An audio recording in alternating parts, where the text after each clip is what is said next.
sa liblib na baryo ng San Isidro, kung saan ang mga bahay ay yari sa kawayan at pawid, at ang mga tao'y namumuhay sa simpleng paraan.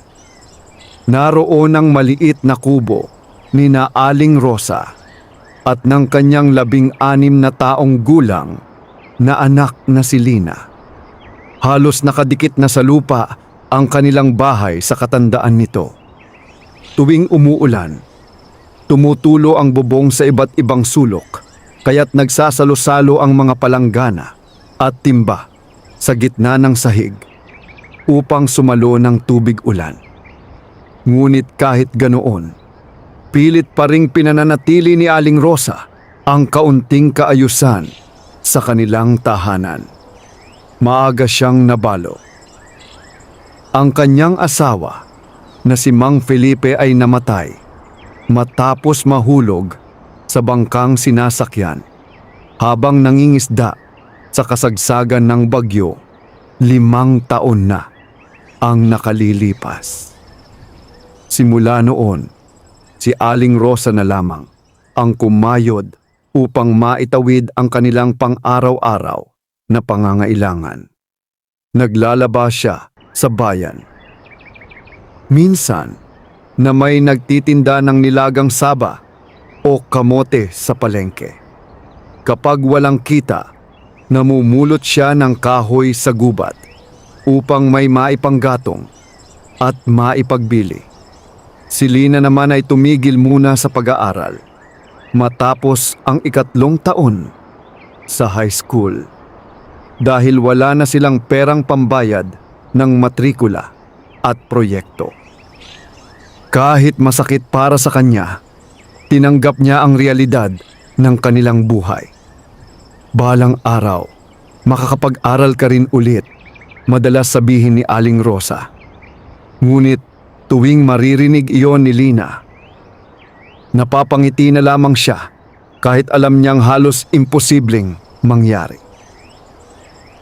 Isang hapon ng Oktubre, bumuhos ang malakas na ulan habang pauwi si Lina mula sa sapa kung saan siya naglalaba ng damit ng kapitbahay kapalit ng kaunting bigas. Mabigat ang langit. Humahampas ang malamig na hangin sa kanyang payat na katawan habang yakap-yakap niya ang batyang may lamang pasang damit. Pagdating niya sa makipot na daan malapit sa talahiban, may narinig siyang mahinang tilaok. Tiktilaok. Huminto siya. Muling umalingaw-ngaw ang tilaok, ngunit mahina at parang nanghihina. Luminga siya sa paligid hanggang sa mapansin ang isang malaking tandang na nakasilong sa ilalim ng sirang kariton. Basang-basa ito at nanginginig sa lamig. Kakaiba ang tandang. Matingkad ang mapulang balahibo nito habang ang buntot ay tila may bahid ng gintong kumikislap kahit madilim ang paligid. Malalaki rin ang mata nito na tila may kakaibang talino. Ay kawawa ka naman, mahinang sambit ni Lina. Lumapit siya ng dahan-dahan. Inakala niyang tatakbo ang tandang, ngunit nanatili lamang itong nakatitig sa kanya. Napansin niyang may sugat ang isang paa nito. Marahil ay pinabayaan na ng may-ari o kaya na may natalo sa sabong at itinapon na lamang. Huminga ng malalim si Lina. Alam niyang wala silang kakayahang mag-alaga pa ng hayop dahil hirap na nga silang buhayin ang kanilang sarili. Ngunit nanaig pa rin ang awa. Halika na, iuuwi na lang kita. Dahan-dahan niyang binuhat ang tandang habang patuloy ang malakas na ulan. Pagdating niya sa bahay, ay agad siyang sinalubong ni Aling Rosa. Naku, anak, basang-basa ka, nag-aalalang sabi nito. ngunit agad ding napatingin ang matanda sa tandang na hawak niya. Saan mo naman napulot iyan? Nakita ko po sa daan. Sugatan po kasi. Napabuntong hininga si Aling Rosa. Lina, hirap na tayo. Kahit nga bigas natin hanggang bukas na lang. Alam ko po, Nay, pero pabayaan na lang po ba natin siyang mamatay? Tahimik na napatitig si Aling Rosa sa tandang. Maya-maya'y napailing ito. Sige na nga, pero sana huwag naman tayong perwisyuhin yan. Ngumiti si Lina. Agad siyang kumuha ng lumang tela at nilinis ang sugat ng tandang. Pinakain niya rin ito ng natitirang kanin na sinabawan ng tubig. Tahimik lamang ang tandang habang kumakain. Ngunit maya-maya, nagtaka si Lina. Hindi ito mukhang ordinaryong manok. Kahit sugatan at pagod, may kakaibang tikas ito. Para bang may dignidad na hindi may paliwanag. Kinagabihan, lumakas lalo ang ulan. Halos liparin ng hangin ang kanilang bubong habang kumikidlat sa kalangitan. Magkatabing nakahiga sina Aling Rosa at Lina, ngunit kapwa hindi makatulog dahil sa gutom. Pasensya ka na anak, mahinang sabi ng ina. Bukas makakahanap din ako ng labada. Okay lang po, Nay. Ngunit alam ni Lina na umiiyak ng tahimik ang kanyang ina. Kaya pumikit na lamang siya. Sa gitna ng malakas na ulan, muli niyang narinig ang tilaok ng tandang. Tiktilaok. Ngunit kakaiba iyon. Hindi ito ordinaryong tilaok. Parang may lalim at bigat na tumatagos sa buong paligid. Napadilat si Lina. Biglang tumahimik ang hangin. Kasunod noon ay isang malakas na kalabog mula sa labas ng bahay. Pumangon siya agad. Nay, may narinig po ba kayo? Oo. Dahan-dahan silang lumapit sa pinto. Pagbukas ni Lina, agad siyang napaatras sa kanyang nakita. May malaking sanga ng punong mangga na bumagsak sa mismong harapan ng kanilang bahay. Kung ilang segundo pa marahil ang lumipas bago bumagsak iyon, tiyak na tinamaan ang bahagi ng kubo kung saan sila natutulog. Nanlamig si Aling Rosa. Diyos ko! Napatingin si Lina sa tandang. Tahimik lamang itong nakatayo sa sulok habang nakatitig sa kanila. At sa unang pagkakataon, nakaramdam siya ng kakaibang pakiramdam. Parang hindi aksidente ang lahat. Kinabukasan, sumikat ang araw matapos ang magdamag na bagyo. Habang nagwawali si Lina sa harapan ng bahay, may napansin siyang maliit na bagay na nakabaon sa putik malapit sa bumagsak na sanga. Lumapit siya rito. Isang lumang supot ng tela. Nagtaka siya kung saan iyon nanggaling. Dahan-dahan niya iyong binuksan at agad siyang natigilan. Nanay, lumabas si Aling Rosa mula sa loob. Ano iyon? Nanginginig na iniabot ni Lina ang laman ng supot. Pera. Makakapal na perang papel. Halos hindi makapaniwala si Aling Rosa habang nanginginig ang kanyang mga kamay. Saan mo nakuha ito? Nandoon lang po sa ilalim ng sanga. Agad silang napatingin sa paligid ngunit walang tao. Walang marka. Walang pangalan. Tanging lumang supot lamang na tila inanod ng bagyo. Baka may-ari nito, sabi ni Aling Rosa kahit halatang natutulala. Pero Nay, paano kung hindi nabalikan? Tahimik ang matanda. Muling tumilaok ang tandang mula sa likuran nila. Napalingon silang dalawa. At sa ilalim ng sikat ng araw, tila mas lalong kumikislap ang balahibo nito. Doon, nagsimulang magbago ang kanilang buhay. Ngunit hindi pa nila alam na ang tandang na kanilang pinatuloy ay may dalang hiwagang hindi kailanman maipapaliwanag ng ordinaryong tao. Hindi agad ginamit ni Aling Rosa at Lina ang perang natagpuan nila matapos ang bagyo. Sa katunayan, 3 araw iyong nanatiling nakatago sa ilalim ng kanilang lumang baul habang paulit-ulit nila itong pinag-uusapan. Gabi-gabi. Baka may naghahanap niyan, sabi ni Aling Rosa habang nakatitig sa lamparang halos maubos na ang langis. 3 araw na po, Nay.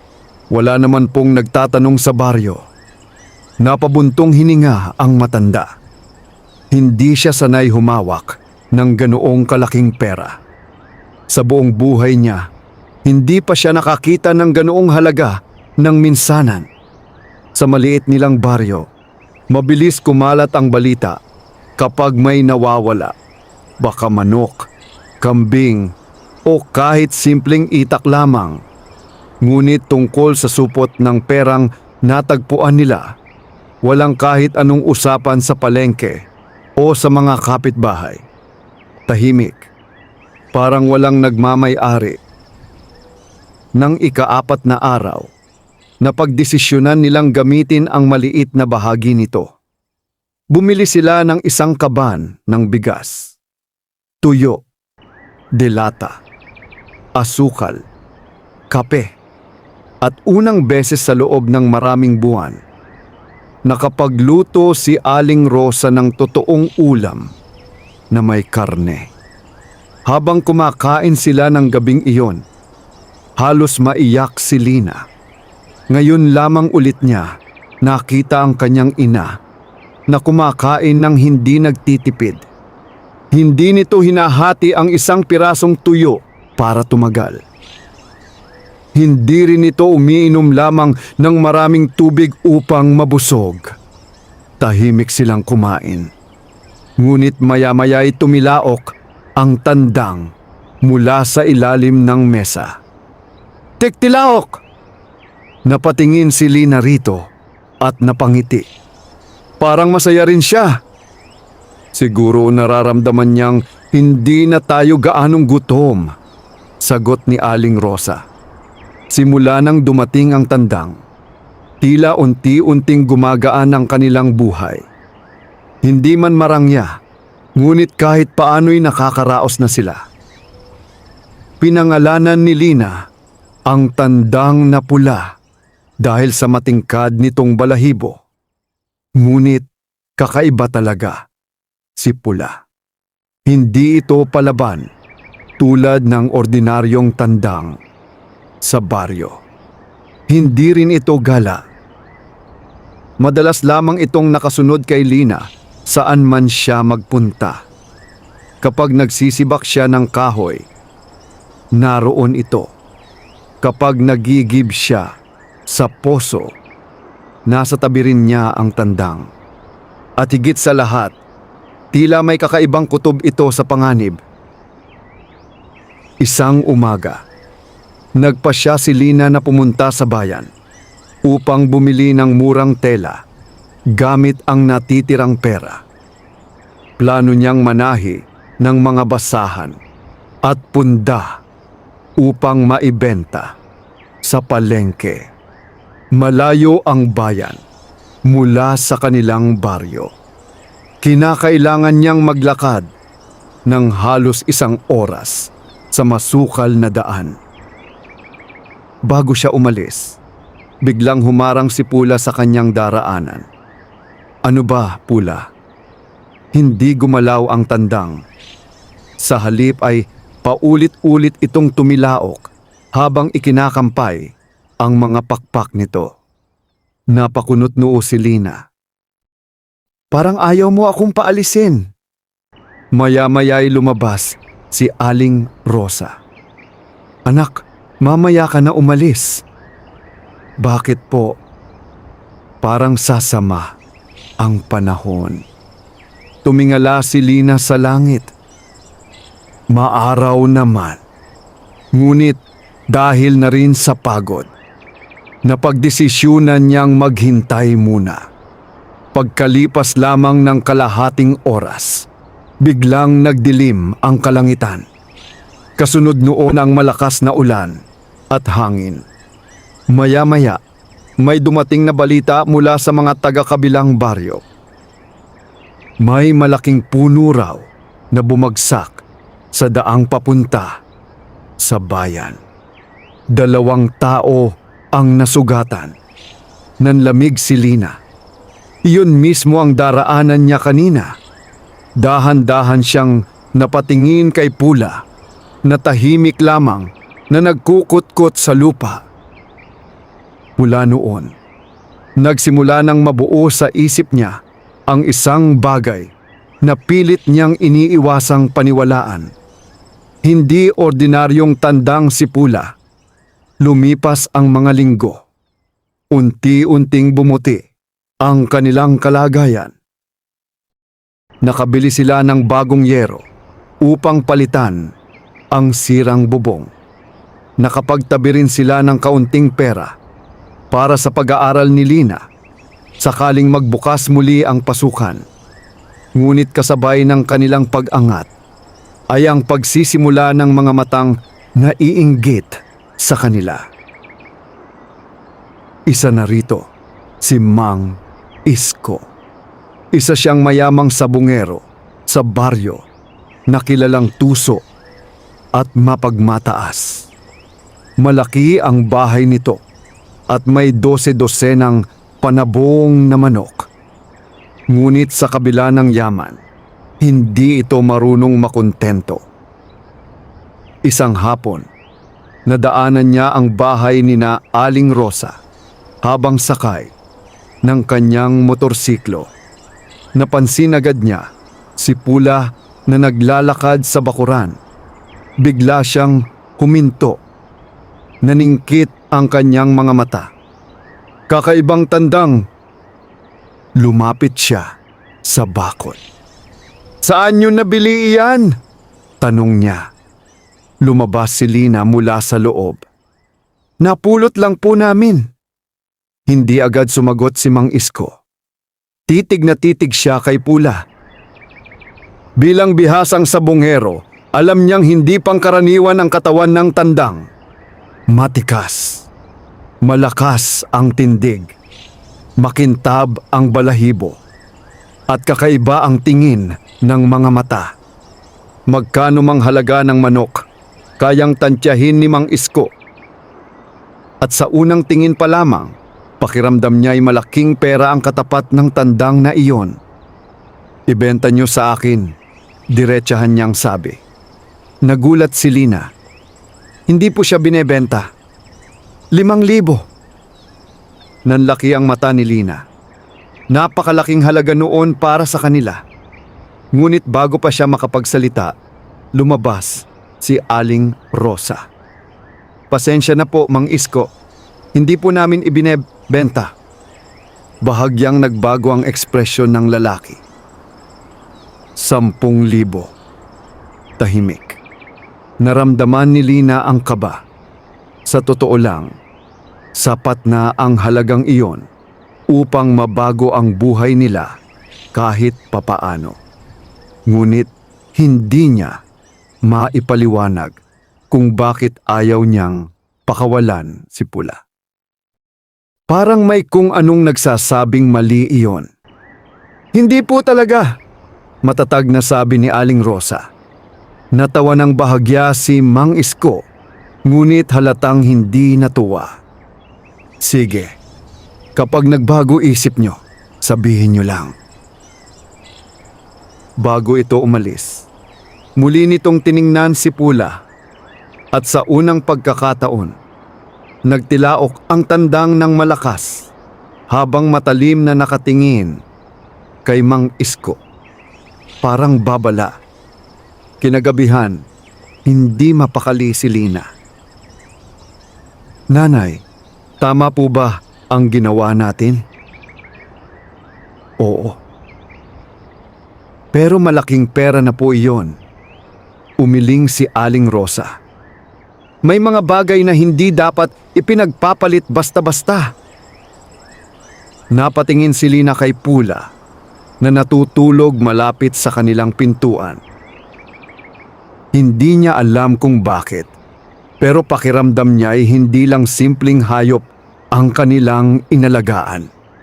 At sa kabilang bahagi ng baryo, habang umiinom ng alak si Mang Isko kasama ang ilang kapwa sa bungero, hindi mawala sa isip niya ang kakaibang tandang. Hindi ordinaryo ang manok na yon, bulong niya. Kapag napasa kamay ko yon, yayaman ako lalo. Mula nang tanggihan ni na Aling Rosa at Lina ang alok ni Mang Isko, tila nag-iba ang ihip ng hangin sa kanilang baryo. Unti-unting kumalat ang usap-usapan tungkol sa kakaibang tandang na kanilang inaalagaan. May ilang nagsasabing pambihirang lahi raw iyon ng panabong. May ilan namang naniniwalang baka galing sa mayamang hasyendero sa kabilang bayan. Ngunit mayroon ding matatandang bulong ng bulong tuwing dadaan si Pula. Hindi ordinaryong manok iyan. Kapag naririnig iyon ni Lina, pilit niya na lamang ipinagwawalang bahala. Ayaw niyang isipin ang mga bagay na maaaring magdulot ng takot. Sa mga panahong iyon, mas mahalaga para sa kanya ang unti-unting pagbuti ng kanilang buhay. Dahil sa perang natagpuan nila at sa maliit na pagtitinda ni Aling Rosa ng kakanin sa palengke, nagsimula silang magkaroon ng regular na kita. Nakapagbili sila ng bagong banig, 2 unan, at kaunting gamit sa kusina.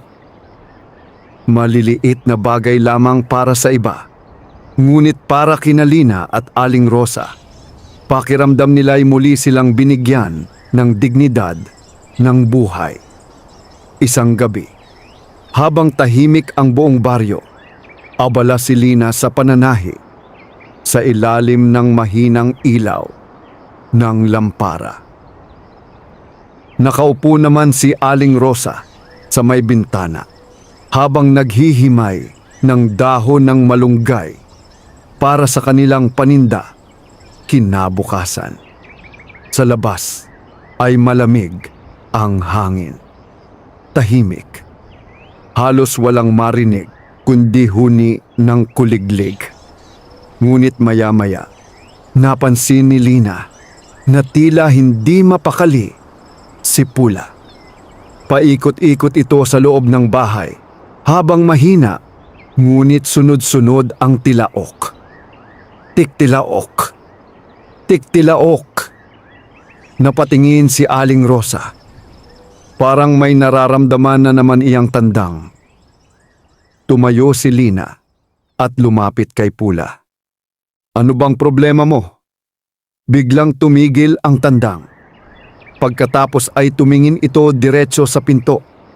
Kasunod noon ang mahina, ngunit malinaw na kaluskos mula sa labas ng bahay. Nanlamig si Lina. Nagkatinginan silang mag-ina. May tao? Bulong ni Aling Rosa. Muling narinig ang yabag. Dahan-dahan. Paikot sa kanilang kubo. Agad pinatay ni Lina ang lampara. Binalot ng dilim ang buong bahay. Tanging malamlam na liwanag ng buwan ang pumapasok sa siwang ng kawayan. Tahimik silang nakinig at doon nila narinig ang mahinang bulungan mula sa labas. Sigurado ka bang nandito? Oo, nakita ko kanina. Mabilis ang tibok ng puso ni Lina. Magnanakaw. Biglang tumilaok ng malakas si Pula. Tiktilaok! Kasabay noon ay malakas na hampas ng pakpak nito. Nagulat ang mga tao sa labas. "Nandyan pala ang tandang! Bilisan mo!" Biglang may aninong nagtangkang sumilip sa bintana. Ngunit bago pa ito makalapit, mabilis na lumipad si Pula at matinding tinuka ang muka ng lalaki. "Aray!" Nagkagulo sa labas. Narinig nila ang pagmumura at nagtatakbuhang yabag palayo sa bahay. Humahangos na napaupo si Aling Rosa habang hawak ang dibdib. "Diyos ko!" Ilang minuto muna silang nanatiling tahimik. Pagkatapos ay marahang sumilip si Lina sa bintana. Wala nang tao sa labas. Tanging malamig na hangin na lamang ang gumagalaw sa mga damo. Dahan-dahan siyang napalingon kay Pula. Nakatayo ito malapit sa pintuan. Tila nagbabantay. Kinabukasan, mabilis na kumalat sa baryo ang balita tungkol sa tangkang pagnanakaw. May ilang kapitbahay ang nagsabing nakakita raw sila ng dalawang lalaking tumatakbo palabas ng sitio madaling araw. Ngunit walang nakakaalam kung sino ang mga iyon. Habang bumibili ng harina si Lina sa tindahan ni Aling Nena, napansin niyang tila kakaiba ang tingin ng ilang tao sa kanya. May halong pagtataka at inggit. Biglang umasenso, bulong ng isa. Baka may nakuhang kayamanan. May nagsabi ngang mahiwaga raw iyong tandang. Tahimik na lamang si Lina. Hindi niya gusto ang atensyon. Dati-rati, halos hindi sila pinapansin ng mga tao. Ngunit ngayon, pakiramdam niya ay bawat galaw nila ay binabantayan. Pag-uwi niya, nadatnan niyang may bisita si Aling Rosa, si Kapitan Berto. Isa itong matandang lider ng baryo na kilalang mabait at marunong makiramdam sa tao. "Lina," tawag nito nang makita siya. "Maupo ka?" Sumunod naman siya. Tahimik munang uminom ng kape si Kapitan Berto bago nagsalita. "May gusto sana akong itanong." Napatingin si Lina kay Aling Rosa. "May kakaiba ba kayong napapansin sa tandang?" Hindi agad nakasagot si Lina. Ngunit nang makita niyang seryoso ang mukha ng matanda, dahan-dahan siyang tumango. Kakaiba po siya. Napabuntong hininga si Kapitan Berto. Pagkatapos ay tumingin ito kay Pula na noon ay tahimik na nasa ilalim ng mesa. "Nung bata pa ako," marahang sabi ng kapitan, "may kwento ang mga matatanda tungkol sa tinatawag nilang bantay swerte. Nanahimik ang mag-ina. Ayon sa alamat, may ilang hayop na hindi ordinaryo. Lumalapit lamang sila sa mga taong may mabuting puso." Napakunot noo si Lina. "Parang engkanto po?" "Higit pa roon kung minsan," sagot ng kapitan. "Pero tandaan ninyo, kapag may biyayang dumarating, may kasama rin yung pagsubok." Biglang lumamig ang pakiramdam ni Lina. "Ano pong ibig ninyong sabihin?" Tumingin si Kapitan Berto sa labas ng bintana. "Hindi lahat matutuwa kapag nakitang umaangat kayo sa buhay." Pagkaalis ng kapitan, nanatiling tahimik ang bahay. Paulit-ulit na bumabalik sa isip ni Lina ang sinabi nito.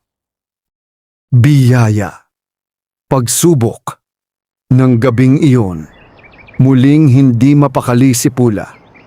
Ngunit sa pagkakataong ito, hindi ito tilaok ng tilaok. Sa halip, tahimik lamang itong nakatingin sa malayo mula sa kanilang bintana. Parang may inaabangang panganib. At sa madilim na bahagi ng baryo, sa loob ng isang kubong pinag-iinuman, galit na galit si Mang Isko. "Hinatid niyo pa ang malas!" sigaw niya sa dalawang lalaking inupahan niya. "Hindi ordinaryong manok iyon, Mang Isko," nanginginig na sabi ng isa habang may sugat sa mukha. "Parang demonyo sa bagsik!" Biglang hinampas ni Mang Isko ang mesa. "Wala akong pakialam." Nagangingit-ngit ang kanyang panga habang naaalala si Pula. Mas lalo lamang niyang gustong mapasakamay ang tandang dahil habang tumatagal, mas lalo siyang naniniwalang may taglay iyong kakaibang kapangyarihan. Hindi naging payapa ang mga sumunod na araw para kina Lina at Aling Rosa. Bagamat walang nangyaring masama matapos ang tangkang pagnanakaw, hindi na nawala ang kaba sa kanilang dibdib. Tuwing sasapit ang gabi, doble na nilang sinisiguro ang pagkakasara ng bintana at pinto. Ngunit higit sa lahat, hindi mawala sa isip ni Lina ang mga sinabi ni Kapitan Berto. Kapag may biyayang dumarating, may kasama ring pagsubok. Habang tumatagal, mas lalo niyang nararamdaman na may lihim talagang nakatago kay Pula. Isang umaga, nagpasya si Lina na dalawin ang matandang kapitan. Abala noon si Aling Rosa sa paggawa ng bibingka para sa palengke kaya't mag-isa siyang nagtungo sa bahay nito na nasa dulo ng baryo, malapit sa lumang balete. Tahimik ang paligid. Malamig ang hangin kahit tirik ang araw. Pagdating niya roon, ay nadatnan niyang nakaupo si Kapitan Berto sa lumang duyan habang umiinom ng salabat. "Alam kong pupunta ka," sabi agad nito. Bahagyang nagulat si Lina, ngunit naupo rin sa tapat niya. Gusto ko pong malaman ang totoo tungkol kay Pula." Tahimik na humigop ng salabat ang matanda. Matagal bago ito nagsalita. "Nung bata pa ako," umpisa niya, "mahilig magkwento ang lolo ko tungkol sa isang tandang na tinatawag nilang Pulang Bantay." Napatingin si Lina. Ayon sa matatanda, lumilitaw lamang daw ito sa mga panahong may matinding paghihirap. Hindi ito basta napupunta sa kahit sino. Pinipili raw nito ang taong may malinis na puso. "Paano pong pinipili?" "Hindi ko rin alam," sagot ng kapitan. "Pero sabi nila, may dala raw itong swerte at proteksyon." Napalunok si Lina. "Katulad po ng nangyayari sa amin?" Dahan-dahang tumango ang matanda. Ngunit may isa pang bahagi ang kwento. Biglang naging seryoso ang mukha nito. Kapag dumating ang tandang, may mga taong magnanais ding angkinin ang biyayang dala nito. Parang may malamig na tubig na ibinuhos sa katawan ni Lina. Naalala niya agad si Mang Isko. "Maari po bang mapahamak kami?" Napabuntong hininga si Kapitan Berto. "Ang kasakiman ng tunay na panganib, Hidya, hindi ang tandang." Tahimik na yumuko si Lina. Maya-maya, may inilabas na maliit na lumang kahon ang matanda mula sa ilalim ng mesa. "May ipapakita ako sa iyo." Binuksan niya iyon at inilabas ang isang kupas na litrato. Nanlaki ang mata ni Lina. Larawan iyon ng isang matandang lalaki na may hawak na tandang. At kahit luma na ang litrato, halatang halata ang kakaibang balahibo ng manok. Pula, may bahid ng gintong kulay sa buntot. Parang si Pula. "Lolo ko yan," sabi ni Kapitan Berto. Nang dumating daw sa kanya ang tandang na yan, gumanda ang kanilang buhay. Ngunit maraming naiinggit. Anong nangyari po? Tahimik na tumingin ang kapitan sa malayo. Isang gabi, may mga taong nagtangkang nakawin ang tandang. Napatitig si Lina. Pero sabi ng lolo ko, walang sino mang nakakuha rito. Bakit po? Dahil ang tandang raw mismo ang nawawala kapag napupunta sa maling tao. Napalunok si Lina. Parang mas lalong naging misteryoso si Pula sa kanyang paningin. Pag-uwi niya sa bahay, nadatnan niyang tahimik lamang si Pula sa ilalim ng puno ng mangga. Lumapit siya rito at dahan-dahang hinaplos ang ulo nito. Sino ka ba talaga? Tahimik lamang ang tandang. Ngunit maya-maya ay tumingin ito, diretso sa kanyang mga mata. At sa sandaling iyon, hindi maipaliwanag ni Lina kung bakit tila nakaramdam siya ng kakaibang kapanatagan. Parang nauunawaan siya nito. Lumipas ang ilang araw. Mas lalo pang dumami ang bumibili ng paninda ni na Aling Rosa sa palengke. Maging ang mga basahang tahi ni Lina ay mabilis maubos. Masarap talaga ang timpla mo, Rosa, sabi ng isang suki. Babalik kami bukas. Halos hindi makapaniwala si Aling Rosa habang nagbibilang ng kinita nila. Sa unang pagkakataon, matapos mamatay si Mang Felipe, nakapagtabi sila ng sapat na pera upang makapag-ipon. Ngunit kasabay ng kanilang pag-unlad ay ang paglalim ng galit ni Mang Isko. Sa tuwing nakikita niya si Lina sa palengke, lalong umiitim ang kanyang mukha. Hindi normal yon. Bulong niya minsang kausap ang kanyang tauhan. Lalong gumaganda ang buhay nila simula nang dumating ang tandang. Mang Isko, maingat na sabi ng kasama niya, baka po malas na makialam.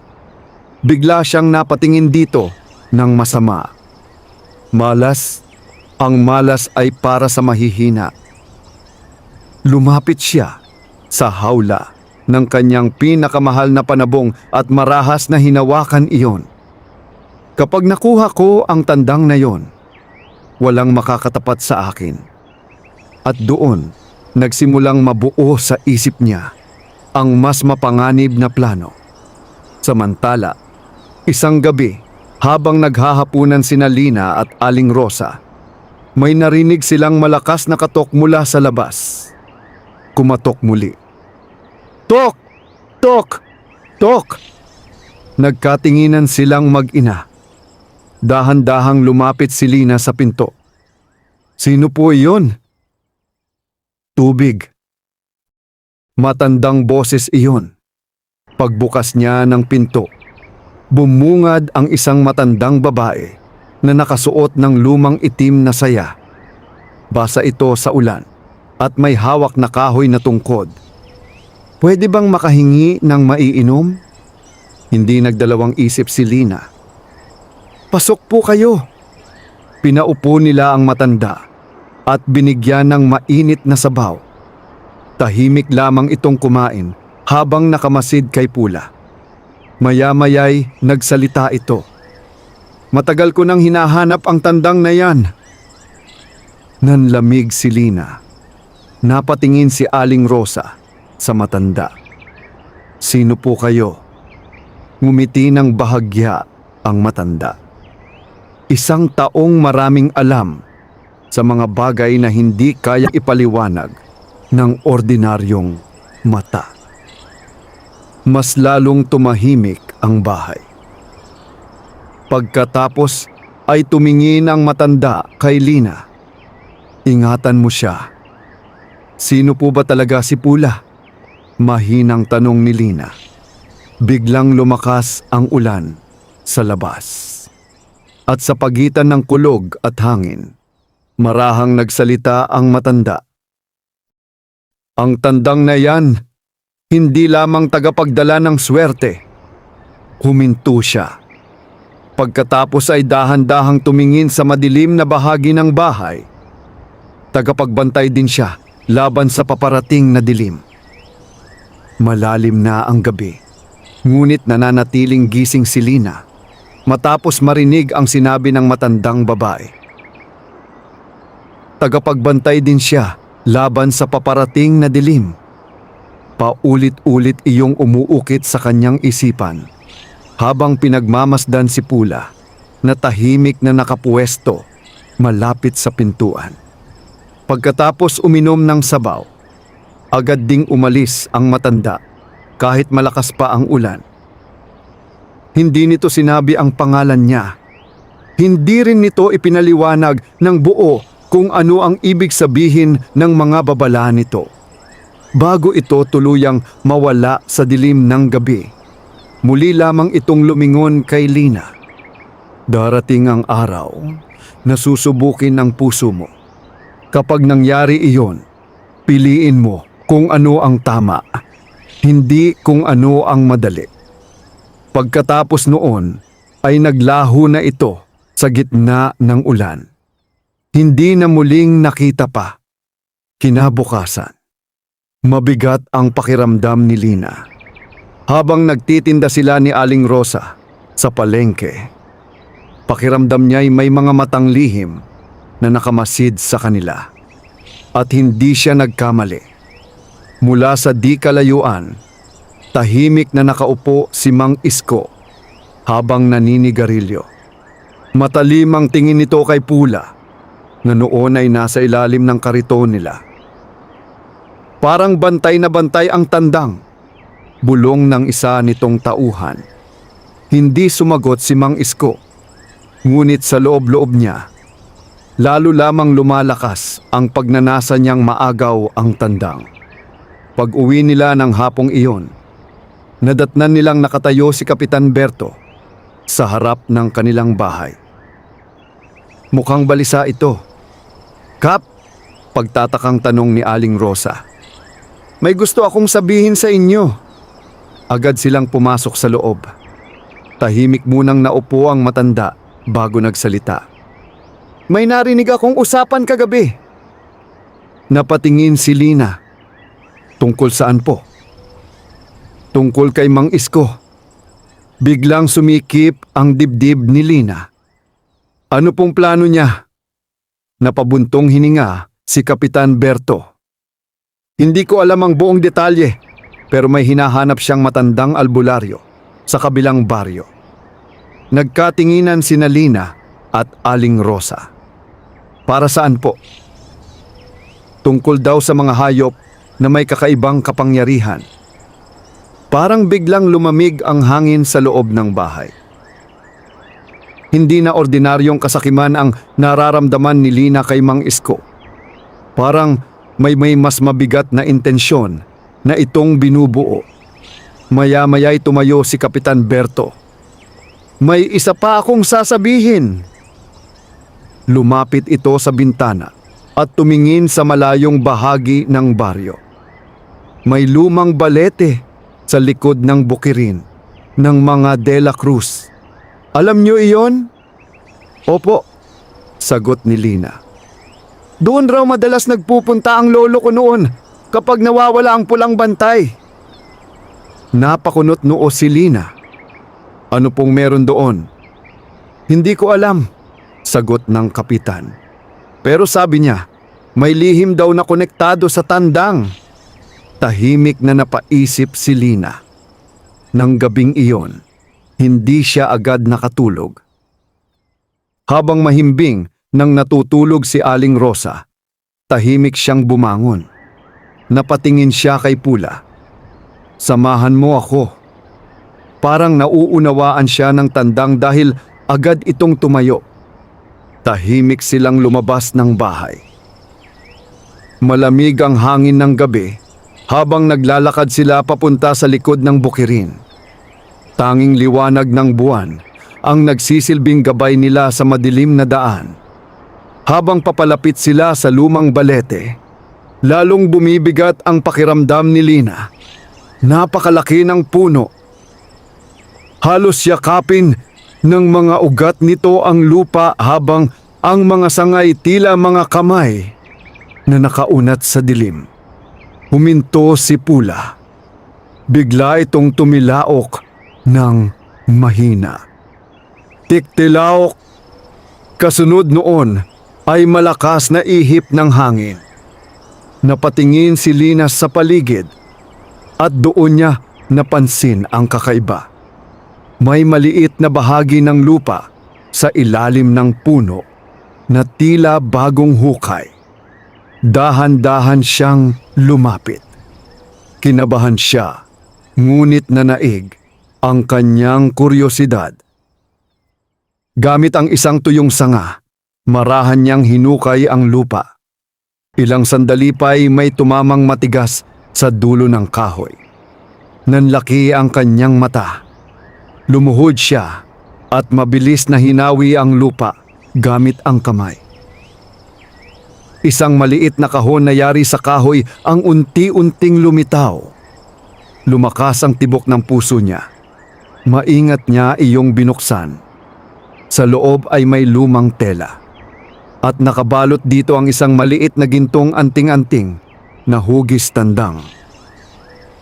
Kasama nito ang isang kupas na papel. Halos hindi mabasa ang sulat dahil sa katandaan, ngunit pilit niyang inuunawa ang mga nakasulat. Ang pulang bantay ay hindi pag-aari ng sinuman. Siya ay sumusunod lamang sa pusong tapat at hindi sakim. Napalunok si Lina. Maya-maya ay napansin niya ang isa pang linya sa ibaba. At kapag dumating ang taong magnanais gamitin ang biyaya para sa kasamaan, gigising ang sumpang natutulog. Biglang tumilaok ng malakas si Pula. Tiktilaok! Kasabay noon ang malakas na kaluskos mula sa likuran. Mabilis na napalingon si Lina. May tao.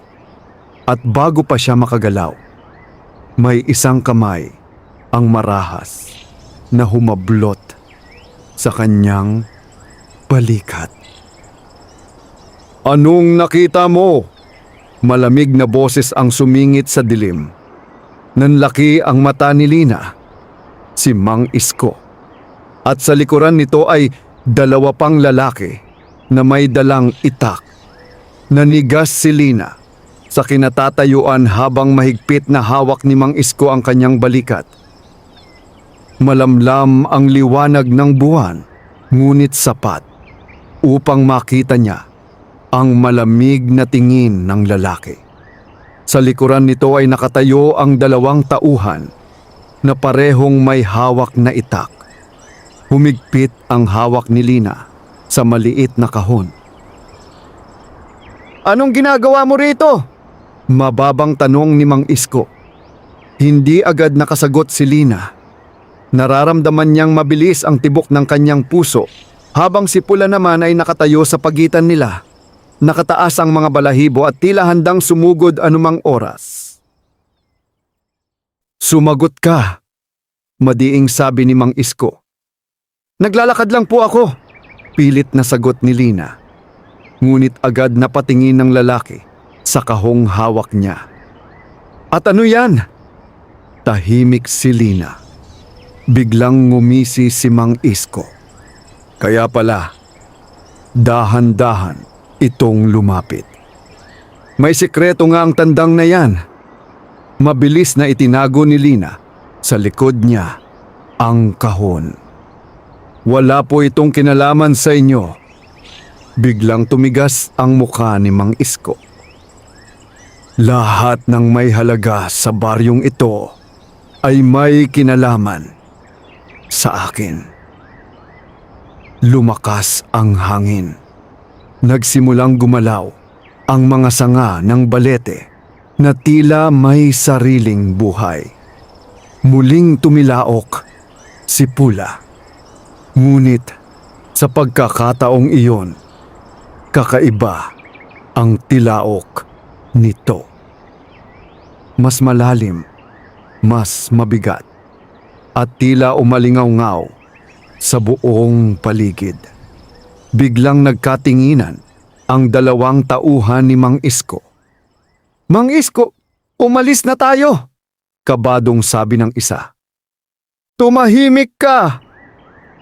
Muling lumapit si Mang Isko kay Lina at pilit inagaw ang kahon. Ngunit bago pa niya iyon mahawakan, mabilis na lumipad si Pula at matinding tinuka ang kanyang kamay. "Org!" Napabitaw si Mang Isko. Kasunod noon ay malakas na hampas ng pakpak ng tandang. Biglang umugong ang paligid. Humangin ng napakalakas. Nagbagsakan ng mga tuyong dahon habang ang mga ugat ng balete ay tila gumagalaw sa lupa. "Mang Isko!" sigaw ng isa sa mga tauhan. "May masama rito!" Ngunit sa halip na umatras, lalong nagalit si Mang Isko. "Hulihin ninyo ang tandang!" Mabilis na sumugod ang dalawang lalaki. Ngunit tila mas mabilis si Pula. Isa-isa nitong tinuka at hinampas ng pakpak ang mga tauhan hanggang sa matumba ang mga ito sa putikan. Samantala, mabilis na tumakbo si Lina habang yakap ang kahon. Naririnig niya sa likuran ang sigaw ni Mang Isko. "Huwag mong hayaang makatakas!" Mabilis siyang nagtatakbo sa madilim na daan habang kasunod si Pula. Halos madapa siya sa putik ngunit hindi siya huminto. Humahangos siyang nakarating sa kanilang bahay. "Nay!" Agad lumabas si Aling Rosa. "Anak, anong nangyari sa iyo?" Halos maiyak na niyakap siya ni Lina. Nandyan si Mang Isko. Nanlaki ang mata ng matanda. "Ano?" Mabilis na isinara ni Lina ang pinto habang humihingal. Ikinuwento niya ang lahat, ang kahon, ang sulat, at ang pag-atake ni Mang Isko. Habang nakikinig si Aling Rosa, lalo itong namumutla. "Hindi na ligtas dito," mahina nitong sabi. Tahimik si Lina. Alam niyang tama ang kanyang ina. Hindi titigil si Mang Isko hanggat hindi niya nakukuha si Pula. Maya-maya'y inilabas ni Lina ang gintong anting-anting mula sa kahon. Kumikinang iyon kahit mahina lamang ang ilaw ng lampara. Habang pinagmamasdan nila ito, biglang tumilaok ng mahina si Pula. At saka ito lumapit sa anting-anting. Sa sandaling magdikit ang tuka nito at ang gintong palawit, biglang kumislap ang bagay. Napaatras sina Lina at Aling Rosa. Kasunod noon ay isang kakaibang init na bumalot sa buong bahay. At sa loob lamang ng ilang segundo, napuno ng liwanag ang maliit nilang kubo. Pagkatapos ay biglang naglaho rin ang ningning. Tahimik. Mabigat ang hangin. Halos hindi makahinga si Lina. Pagkatapos ay may napansin siya. May bagong marka sa anting-anting. Isang maliit na simbolo na kahawig ng araw. "Ano yon?" bulong niya. Ngunit bago pa sila makapag-isip, biglang may malakas na katok sa kanilang pinto. Tok, tok, tok. Nagkatinginan silang mag-ina. Muling kumatok. Mas malakas. "Buksan ninyo ito." Boses iyon ni Mang Isko. Nanginginig si Aling Rosa. "Lina, tumahimik po kayo." Muling tumilaok si Pula. At sa labas ng bahay, muling nagsimulang umihip ng malakas ang hangin. "Alam kong nasa loob kayo!" Sigaw ni Mang Isko. Ibigay niyo ang tandang at wala kayong magiging problema. Tahimik lamang sina Lina. Ngunit maya-maya, may narinig silang bulungan mula sa likod ng bahay. Maraming yabag. Mas marami kaysa kanina. Nanlamig si Lina. Napapalibutan na sila. Dahan-dahan niyang niyakap ang kanyang ina habang nakatingin kay Pula. At sa unang pagkakataon, nakita niyang tila nagliliwanag ng bahagya ang mga mata ng tandang sa dilim. Malakas ang hangin sa labas habang sunod-sunod ang katok sa kanilang pinto. Halos manginig ang maliit na kubo sa bawat hampas. Ibigay niyo ang tandang! Sigaw ni Mang Isko. Nagyakap sina Lina at Aling Rosa sa sulok ng bahay habang pilit pinapakalma ang kanilang sarili. Ngunit sa gitna ng kanilang takot, kakaiba ang katahimikan ni Pula. Nakatayo lamang ito sa harap ng pintuan, matatag, hindi gumagalaw. At habang tumatagal, mas lalong lumiliwanag ang mga mata nito. Parang may apoy na unti-unting nabubuhay sa dilim. Nay, mahinang bulong ni Lina.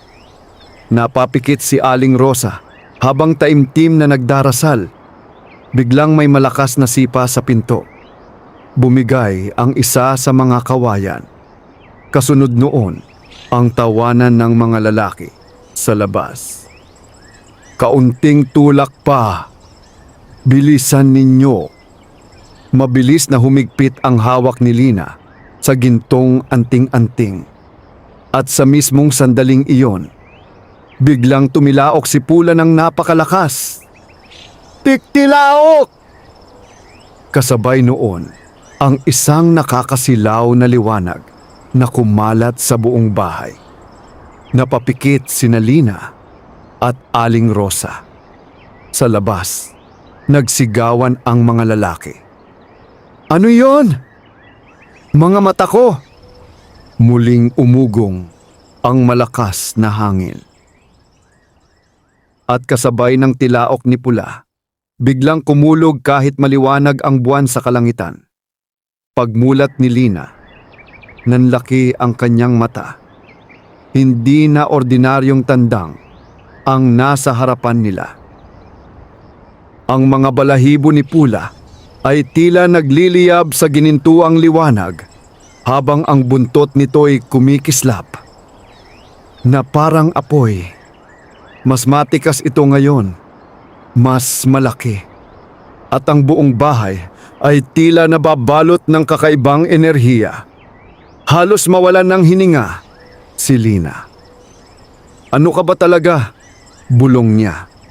Biglang bumukas ang pinto dahil sa malakas na hangin. Napaatras si Mang Isko at ang kanyang mga tauhan nang makita si Pula. Demonyo! Sigaw ng isa. Ngunit hindi umatras si Mang Isko. Bagkus ay mas lalo itong nagngit-ngit. Hindi ako natatakot! Kinuha niya ang itak mula sa isa niyang tauhan at mabilis na sumugod. Mang Isko! Huwag! Sigaw ni Lina. Ngunit huli na. Muling tumilaok si Pula. At sa isang iglap, isang napakalakas na bugso ng hangin ang tumama kay Mang Isko. Parang may hindi nakikitang puwersang nagtulak sa kanya palayo. Tumilapon siya sa putikan habang ang itak ay nahulog sa damuhan. Nagkagulo ang mga tauhan niya. Mang Isko! Ano ba iyang hayop na iyan? Mabilis na tumayo ang lalaki habang galit na galit. Ngunit sa unang pagkakataon, bakas sa kanyang mukha ang takot. Dahil malinaw na hindi ordinaryong tandang si Pula, biglang lumapit si Kapitan Berto kasama ang ilang taga-baryo na may dalang lampara. Anong nangyayari rito? Sigaw ng matanda. Nagkatinginan ang mga tao nang makita ang gulo sa harap ng bahay ni Nalina. Humahangos na lumapit si Kapitan Berto kay Mang Isko. Bakit mo ginugulo ang mag-ina? Ngumisi ng pilit si Mang Isko habang pinupunasan ang putik sa mukha. Wala itong kinalaman sa iyo, Kap. Meron, matigas na sagot ng matanda. Dahil pinagbabantaan mo ang mga tao sa baryong ito. Tahimik ang paligid. Unti-unting nagbubulungan ang mga tao. Hindi sanay ang mga taga-baryo na makita si Mang Isko na napapahiya. Ngunit sa pagkakataong yon, malinaw na wala siyang laban. Tumingin siya kay Lina. Pagkatapos ay kay Pula. At sa mga matang iyon, nakita ni Lina ang isang bagay na mas mapanganib kaysa galit. Pagkahumaling. Hindi pa ito tapos, malamig nitong sabi. Pagkatapos ay tumalikod siya at umalis kasama ang kanyang mga tauhan. Tahimik na pinanood sila ng mga taga-baryo hanggang sa mawala sa dilim. Maya-maya ay lumapit si Kapitan Berto kina Lina. Ayos lang ba kayo? Tumango si Aling Rosa kahit nanginginig pa. Ngunit si Lina ay nananatiling nakatitig kay Pula. Unti-unti nang nawawala ang liwanag sa katawan nito. Hanggang sa muli, itong magmukhang ordinaryong tandang. Parang walang nangyari. Ngunit nakita iyon ng lahat. At simula ng gabing iyon, kumalat sa buong baryo ang kwento tungkol sa mahiwagang tandang ng mag-inang mahirap. Kinabukasan, hindi na mapakali ang mga tao sa palengke. May ilan na gustong makita si Pula. May ilan namang takot na takot. Baka sumpa yan. Hindi, biyaya raw yan. May kapangyarihan daw. Habang naririnig ni Lina ang mga usapan, lalo siyang nababahala. Ayaw niyang maging sentro ng takot at tsismis. Ngunit huli na. Dahil habang lumalakas ang misteryo tungkol kay Pula, mas lalo ring lumalalim ang obsesyon ni Mang Isko.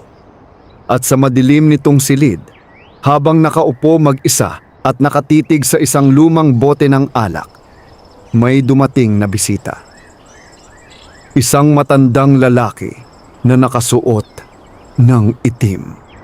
Matalimang mga mata nito at may dalang maliit na supot ng abo. Ikaw ba ang albularyo? Tanong ni Mang Isko. Dahan-dahang ngumiti ang matanda. Hindi ordinaryong tandang ang hinahabol mo. Tulungan mo akong makuha siya! Tahimik na tumawa ang matanda. Pagkatapos ay inilapag nito ang supot sa mesa. May kapalit ang lahat. Hindi nagdalawang isip si Mang Isko. Kahit ano. Lalong lumalim ang nangiti ng matanda. At sa labas ng bahay, biglang umihip ang malamig na hangin na tila may dalang babala mula sa dilim. Mula nang kumalat sa baryo ang nangyari sa bahay ni Nalina, hindi na naging ordinaryo ang bawat araw para sa mag-ina. May mga taong lihim na lumalapit upang makita si Pula. May ilan namang nagiiwan ng pagkain at kandila sa harap ng kanilang bahay na para bang isa itong banal na nilalang. Ngunit mayroon ding umiwas. Tuwing daraan si Nalina sa palengke, may ilang nagbubulungan habang nakatitig sa kanila. Baka kulam iyan Hindi normal ang manok na yon. May kapalit siguro ang swerte nila. Nasasaktan si Lina sa mga naririnig, ngunit pinipili na lamang niyang manahimik. Mas mahalaga sa kanya ang kapayapaan ng kanilang buhay. Ngunit unti-unti niyang nararamdaman na hindi na sila makababalik sa dati nilang payak na pamumuhay. Isang gabi, habang inaayos ni Aling Rosa ang kanilang paninda para kinabukasan, napansin ni Lina na tila nang hihina ang kanyang ina. "Nay, ayos lang po ba kayo?" Ngumiti si Aling Rosa, ngunit halatang pilit lamang. "Napagod lang siguro ako." Ngunit maya-maya ay napaupo ito habang hawak ang dibdib. "Nay!" Mabilis na lumapit si Lina. Mainit ang noo ng kanyang ina. Nilalagnat ito. Biglang kinabahan si Lina. Wala silang sapat na pera para sa doktor sa bayan. Bagamat may naitabi silang ipon, hindi iyon sapat kung lumala ang sakit ng kanyang ina. Habang nagpupunas siya ng basang bimpo sa noo ni Aling Rosa, tahimik na nakatingin si Pula mula sa pintuan. Parang may alam itong hindi niya alam. Kinabukasan, mas lalong tumaas ang lagnat ni Aling Rosa. Halos hindi na ito makatayo. "Nay, dadalhin ko po kayo sa klinika." "Wala tayong sapat na pera," mahinang sagot ng matanda. Napakagatlabi si Lina. Hindi niya kayang mawala ang kanyang ina. Hindi matapos ang lahat ng paghihirap nila. Habang nag-iisip siya ng paraan, may narinig siyang yabag mula sa labas. Paglabas niya, nadatnan niya si Mang Isko. Mag-isa lamang ito, ngunit kakaiba ang kanyang ngiti. Parang alam nito ang nangyayari. "Anong kailangan ninyo?" Malamig na tanong ni Lina. Tahimik munang tumingin si Mang Isko sa loob ng bahay bago nagsalita.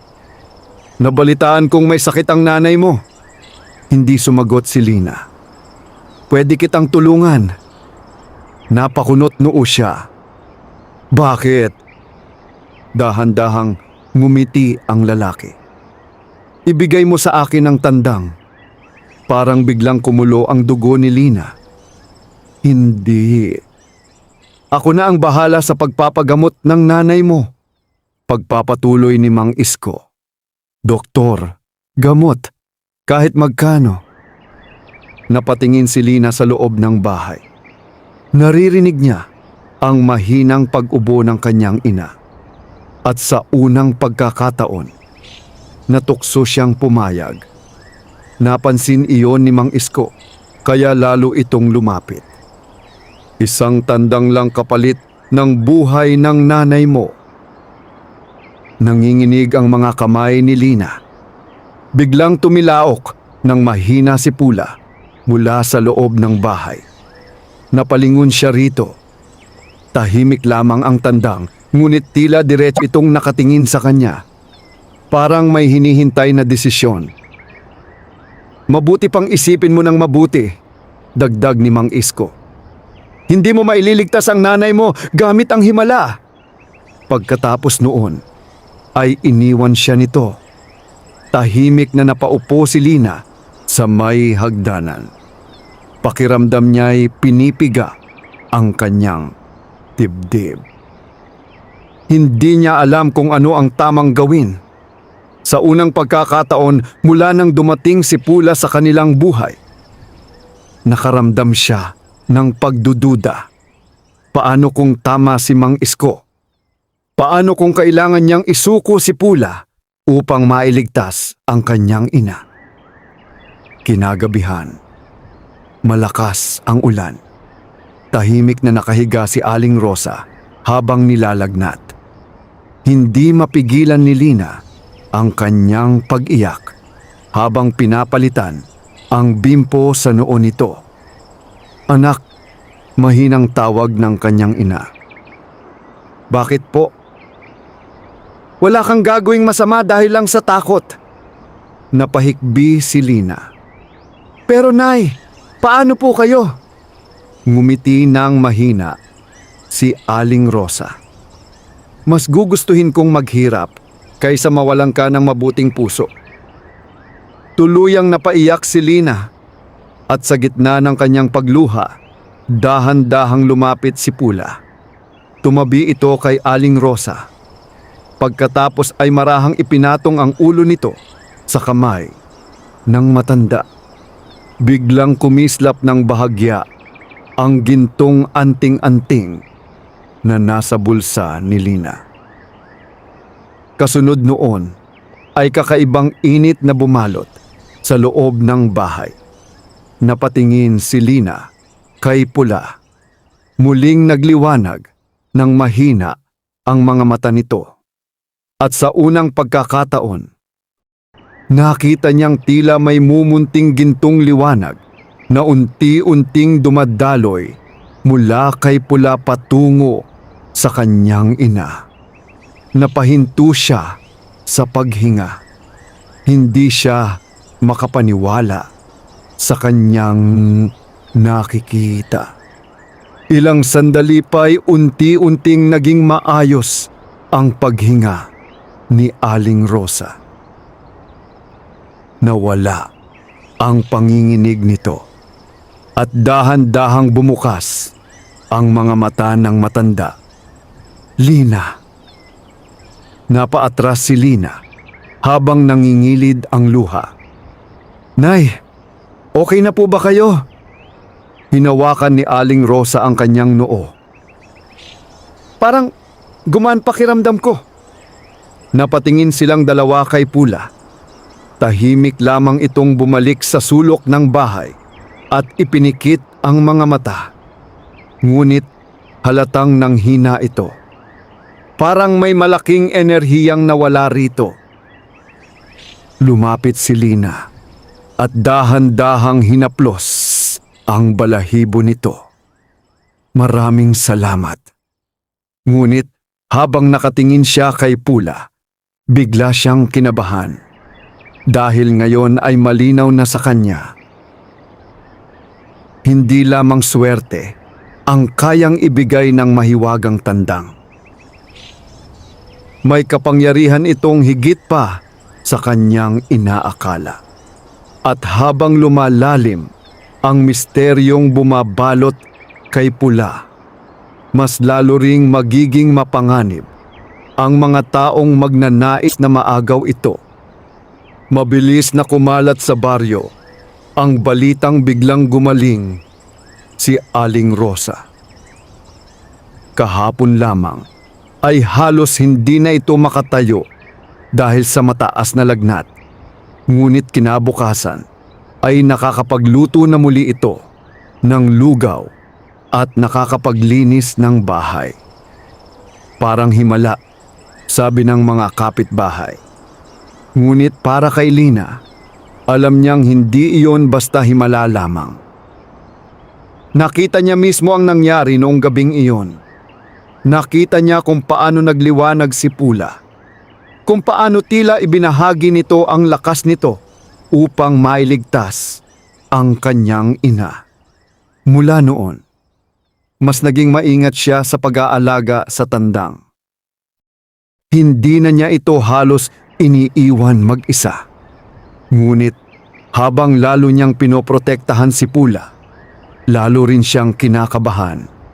Dahil alam niyang hindi pa sumusuko si Mang Isko. At tama siya.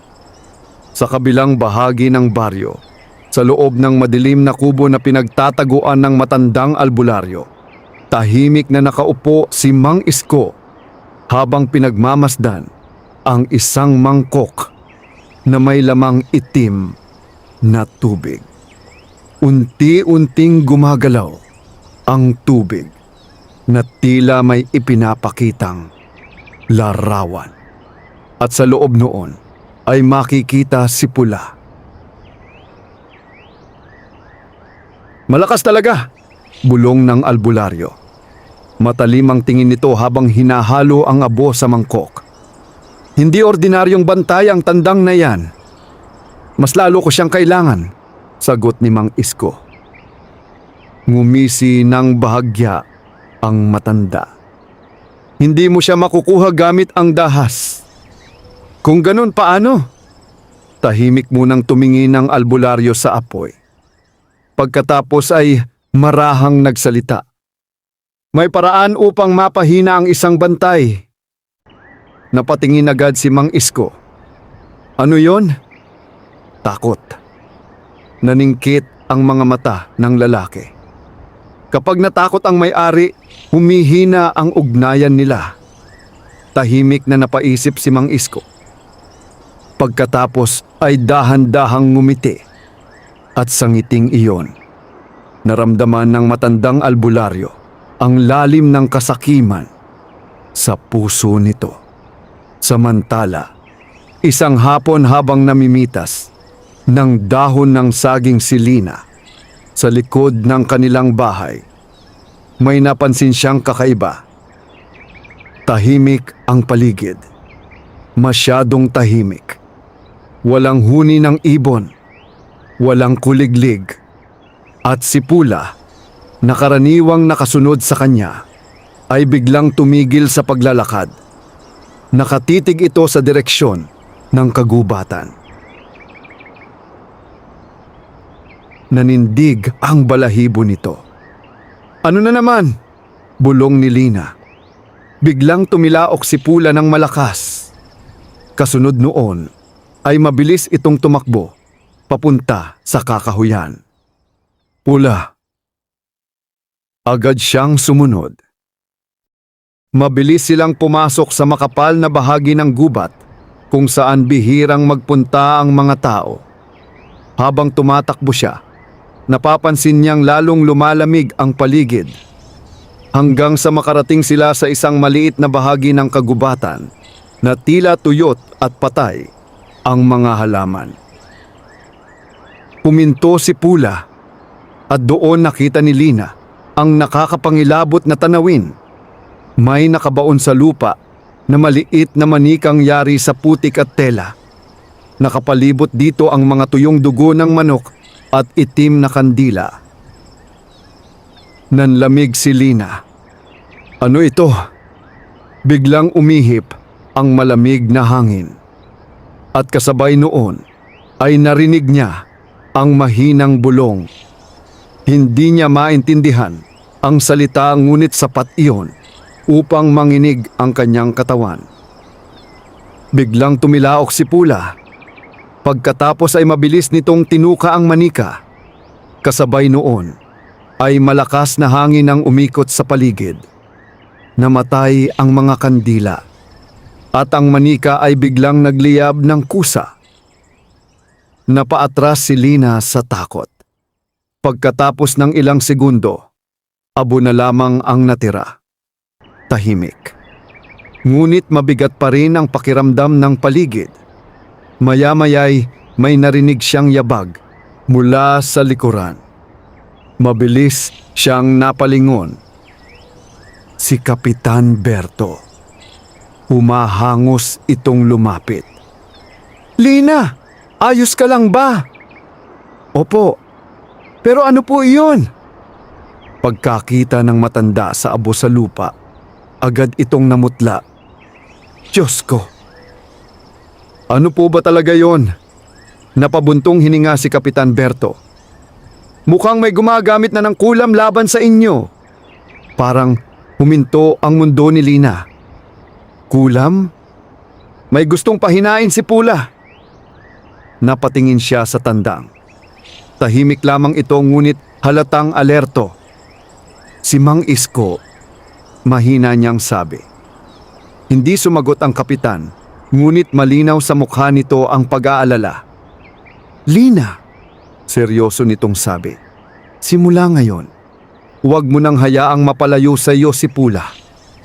Bakit po? Dahan-dahang tumingin ang matanda sa madilim na bahagi ng kagubatan. Dahil kapag tuluyang humina ang bantay, Huminto ito. Pagkatapos ay marahang nagsalita. May ibang bagay na maaaring magising. Biglang kumulog sa malayo. At sa unang pagkakataon, mula nang dumating si Pula sa kanilang buhay, nakaramdam si Lina ng totoong takot. Hindi para sa sarili niya, kundi para sa lahat ng taong mahal niya. Mula nang matagpuan nila ang kakaibang ritual sa kagubatan, hindi na muling naging payapa ang baryo ng San Isidro. Sunod-sunod ang hindi maipaliwanag na pangyayari.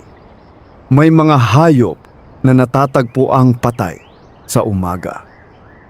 May mga batang nilalagnat ng matindi matapos makarinig ng kakaibang tilaok sa gitna ng gabi. At higit sa lahat, may mga taong nagsimulang matakot kina Lina at Aling Rosa. Kasalanan nila ito. Simula nang dumating ang tandang. May masamang dala iyang hayop. Masakit marinig iyon para kay Lina. Ngunit mas masakit makita na maging ang ilang dating mababait nilang kapitbahay ay nagsisimula ng umiwas sa kanila. Habang lumalalim ang takot ng baryo, lalong lumalakas ang loob ni Mang Isko. Araw-araw, itong nakikipagkita sa matandang albularyo. At bawat ritual na ginagawa nila ay tila nagpapadilim sa buong paligid.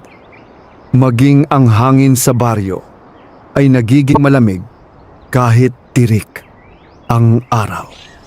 Isang gabi, habang tahimik na kumakain sina Lina at Aling Rosa, biglang tumahol ng malakas ang mga aso sa buong baryo. Kasunod noon, ang malakas na ihip ng hangin. Nanginginig na napatingin si Aling Rosa sa bintana. Parang may masamang mangyayari. Hindi pa man nakakasagot si Lina. Biglang tumilaok ng malakas si Pula. Ngunit sa pagkakataong iyon, iba ang tunog ng tilaok nito. Hindi babala, kundi galit. Biglang nagdilim ang apoy ng kanilang lampara. At kasabay noon ay may narinig silang sigawan mula sa labas. Sunog! Mang Isko! Mabilis na lumabas si Lina kasama si Aling Rosa. Sa di kalayuan, kitang-kita nila ang malaking apoy mula sa bahay ni Mang Isko. Nagkakagulo ang mga tao habang pilit inaapula ang apoy gamit ang timba ng tubig. Ngunit kakaiba ang apoy. Masyadong mabilis. Masyadong maitim ang usok. Habang nakatingin si Lina, may napansin siya sa gitna ng apoy. Parang may aninong gumagalaw. Matangkad. Hindi tao. Nanlaki ang kanyang mata. Kap, mabilis na lumapit si Kapitan Berto sa kanya. Nakita mo rin ba? Hindi agad nakasagot si Lina. Muling tumilaok si Pula. At sa isang iglap, ang aninong nasa apoy ay mabilis na lumingon sa direksyon nila. Nanlamig ang buong katawan ni Lina. Pulang-pula ang mga mata nito. Pagkatapos ay bigla itong naglaho sa makapal na usok. Kinabukasan, natagpuang wasak ang kalahati ng bahay ni Mang Isko. At higit sa lahat, wala ang matandang albularyo. Parang naglaho na lamang ito. Ngunit ang pinakanakakagulat ay ang itsura ni Mang Isko. Halos hindi ito makapagsalita, namumutla at tila 10 taon ang itinanda sa loob lamang ng isang gabi. Ayon sa mga nakarinig sa kanyang sigaw, habang nasusunog ang bahay, paulit-ulit lamang daw nitong sinasabi, "Pinakawalan niya. Pinakawalan niya." Ngunit walang nakakaalam kung ano ang ibig sabihin noon. Lumipas ang ilang araw. Unti-unting bumalik sa normal ang baryo. Nawala ang malamig na hangin. Tumigil ang mga kakaibang pangyayari. At ang mga taong dating natatakot kina Lina ay nagsimulang muling lumapit sa kanila. May ilan pang humingi ng tawad. "Hindi namin kayo naintindihan." Tahimik lamang nangumiti si Lina. Hindi na niya kailangang ipaliwanag ang lahat. Dahil kahit siya mismo ay hindi lubos na nauunawaan ang buong lihim ni Pula. Isang hapon, habang nakaupo siya sa ilalim ng puno ng mangga, kasama ang tandang, tahimik na lumapit si Kapitan Berto. "Tapos na rin sa wakas," sabi ng matanda. "Opo." Umupo ito sa tabi niya. "May mga biyayang hindi dapat inaangkin ng taong sakim." Tahimik na tumango si Lina. Naalala niya si Mang Isko. Sa huli, hindi kahirapan ng sumira rito, kundi sariling kasakiman. Maya-maya'y napansin ni Lina na tila kakaiba ang kilos ni Pula. Tahimik itong nakatingin sa malayong bukirin. Pagkatapos ay marahan itong tumilaok. Ngunit sa pagkakataong iyon, may lungkot sa tunog nito. Napakunot noo si Lina. "Anong meron?" Dahan-dahang tumayo si Pula. Pagkatapos ay nagsimulang maglakad palayo sa bahay. Nanlaki ang mata ni Lina. "Pula!" Sinundan niya ito hanggang makarating sila sa daang unang pinagtagpuan nila noong gabing maulan. Huminturo ng tandang. Tahimik lamang itong tumingin sa kanya. At sa unang pagkakataon, nakaramdam si Lina ng matinding lungkot. Parang may paalam sa mga matang iyon. "Hindi!" mahina niyang sabi. Lumapit siya at niyakap ang tandang. "Dito ka na lang." Tahimik lamang si Pula.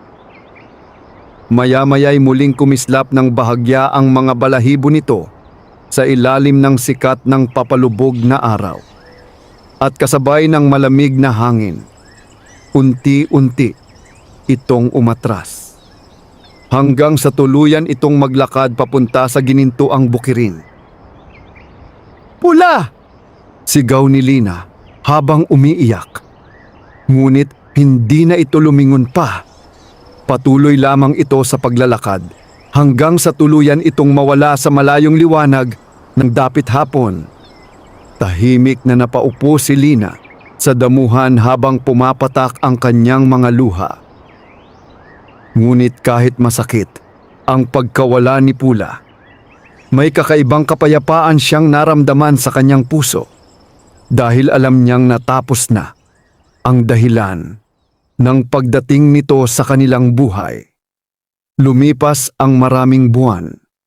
Unti-unting gumanda ang buhay ni Lina at Aling Rosa. Nakapagpatayo sila ng maliit ngunit maayos na tindahan sa baryo. Nakabalik din sa pag-aaral si Lina. At higit sa lahat, natuto silang mamuhay ng may pag-asa. Minsan, tuwing madaling araw, habang tahimik ang buong baryo, may maririnig si Lina na tilaok mula sa malayo. Mahina, ngunit pamilyar. At sa bawat pagkakataong maririnig niya iyon, napapangiti siya. Dahil alam niyang saan man naroon si Pula, patuloy pa rin itong nagbabantay.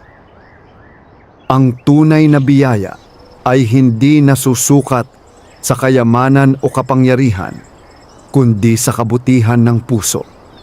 Ang taong marunong tumanaw ng utang na loob at manatiling mabuti kahit dumaranas ng kahirapan ay siyang tunay na pinagpapala.